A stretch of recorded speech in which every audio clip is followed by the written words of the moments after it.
tutorial I'm going to be showing you how to set up the character in this asset. By the end of it you'll be able to run around the scene just like this. So yeah, let's get started. Alright, so first we're going to come over to the character you want to import. For this example I'm going to be using the Ethan character from the standard assets. You're just going to make sure that the rig type or animation type is humanoid. Alright, just apply that. Now then we're going to drag this into the scene on this robot controller. Now we're going to position it in the right position. Well, actually we can just do this. Come over here, copy the component, and come back and then paste it right here. So now we're in the exact same position.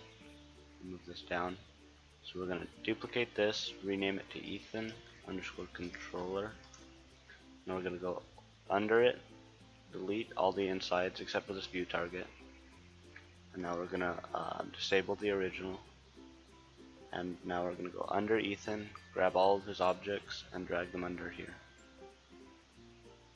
Now then I'm going to have to set up this avatar again, so Ethan avatar.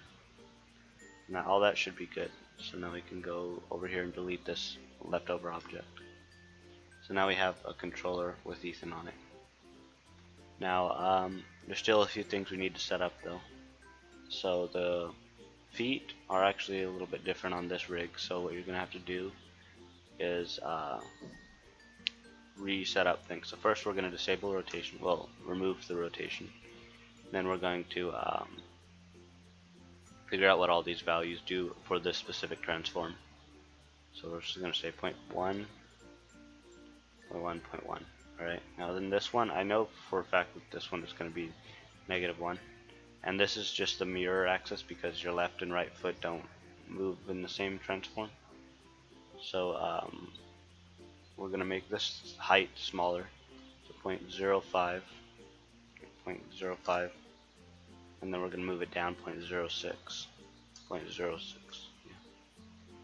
That should be good for that y-axis. Now we're going to move it forward, and we're going to move it, we're going to bring it in on the sides. 0.0125. Alright, that's good. So something like this should be good. Now everything else should already be set up correctly because we duplicated it. So now we can just play.